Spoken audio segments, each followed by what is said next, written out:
Hey YouTubers, it's Charlie. Happy Thanksgiving. I hope you all had a chance to see the Doctor Who 50th anniversary special. Since so much of the show's history is incorporated into it, I thought it'd be fun to do an Easter egg hunt.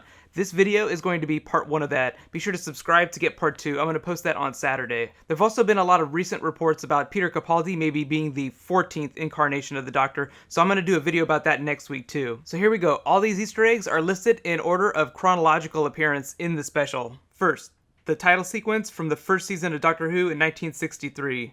The sign Totter's Lane was where William Hartnell hid his TARDIS after fleeing Gallifrey with his granddaughter, Susan Foreman. Ian Foreman was a Gallifreyan monk living on Earth. He formed a traveling show using 13 different aspects from all of his regenerations, and even crossed paths with Sarah Jane Smith and the Third Doctor later. Ian Chesterton was one of the Doctor's earliest companions in the very first episode. He later became a science teacher at Coal Hill School in the 1960s. W. Coburn is a reference to Anthony Coburn, who was the writer of the very first Doctor Who episode, An Unearthly Child. No More is written on Clara's blackboard. The clock reads 5:15 p.m., That was actually the time of the first episode of Doctor Who airing on television. The motorbike. Clara riding the motorbike into the TARDIS is actually something from the Doctor Who TV movie. Clara closes the doors by snapping her fingers. This is something that only River Song used to be able to do.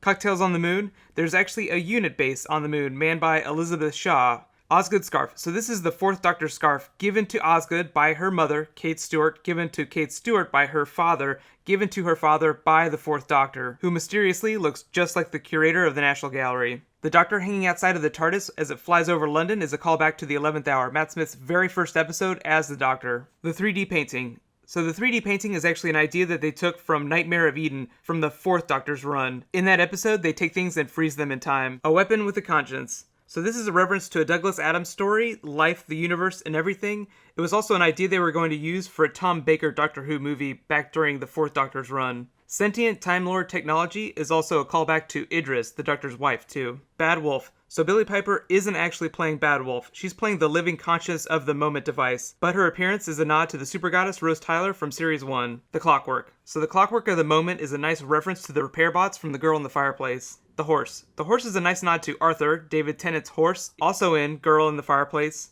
Alonzi is Tennant's Doctor's famous call to action, but he said that it actually means two different things. One, it's French for let's go, and two, he said it during the end of time before he died, and that it was a word of consolation to the soul in times of need. So think of it as like Ten's spiritual chicken soup. I'm not English. David Tennant is actually one of the Scottish Doctors, just like Peter Capaldi's going to be. Tennant's costume. So the outfit he's wearing is from Series 2, but the actual physical costume that he wore in the special is one that he took home with him after he finished Doctor Who. He actually owns a copy of each piece of clothing that Tennant ever wore, and because costumes are so rare from that time, he actually had to use some of his own clothing in the special. The timey-wimey detector. It was actually first used by David Tennant in Blink. Later, Tennant jokes at Matt Smith's Doctor for using the term timey-wimey with the John Hurt Doctor, saying that he has no idea where he gets that from. Zygons. So Zygons actually appeared in the first original Unit story from Tom Baker's run, Terror of the Zygons. I think that they decided to use Unit in the episode first as a plot device, and then consequently decided to use Zygons as a nice callback to that episode. Funny that Tom Baker also ended up as part of that plot too. I'm Going to Be King.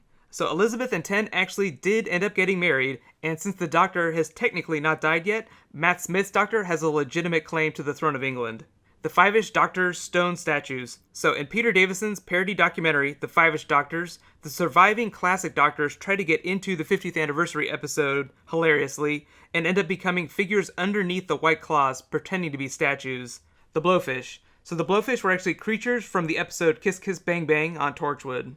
The Fez. So the Fez shows up a lot of times all over the episode, but originally it came from the second Doctor's run in the episode Evil of the Daleks, which is actually one of the most famous lost episodes. The Cybermen painting in the background that Clara is looking at is a callback to the original Mondas designed Cybermen from Classic Who. Overcompensating Sonics. So the joke Tennant makes is that Matt Smith's Doctor is overcompensating with a flashier Sonic because regeneration is a lottery, implying that 12 did not get the luck of the draw. But after watching the prequel, Night of the Doctor, we know that regeneration does not have to be random. Codename Chroma, 70s or 80s. This is actually a reference to two different things. One, they did chroma restoration on a lot of old Doctor Who black and white episodes. And then the 70s or 80s is actually a reference to the third Doctor's years, which were supposedly supposed to be in the 1980s, but since they were filmed in the 70s, a lot of 70s references bled into the episodes incorrectly. I think there's 3 of them now. So Kate Stewart answers there's a precedent for that. She's talking about the first anniversary special. It was for the Doctor Who 10th anniversary, called The Three Doctors, the Black Archive. So the archive was created with the help of the second or third Doctor and has been visited by Sarah Jane Smith, Martha Jones, and it's basically like UNIT's version of the Gallifreyan Time Vaults. The Wall of Fame. So UNIT keeps tabs on all of the Doctor's incarnations and his companions. So almost everybody from Doctor Who's past, including the Doctors and all of the companions, are somewhere on this wall. Captain Jack's vortex manipulator. So UNIT took it off of him after one of his more recent deaths. It's hard to guess which, because after his most recent death in Miracle Day, he actually used a vortex manipulator to travel off-world.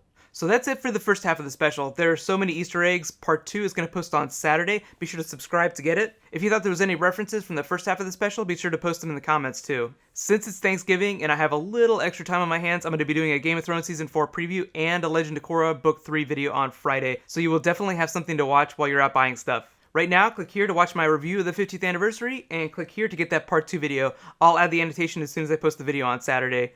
Thank you so much for watching. Happy Thanksgiving, high fives. I'll see you guys tonight.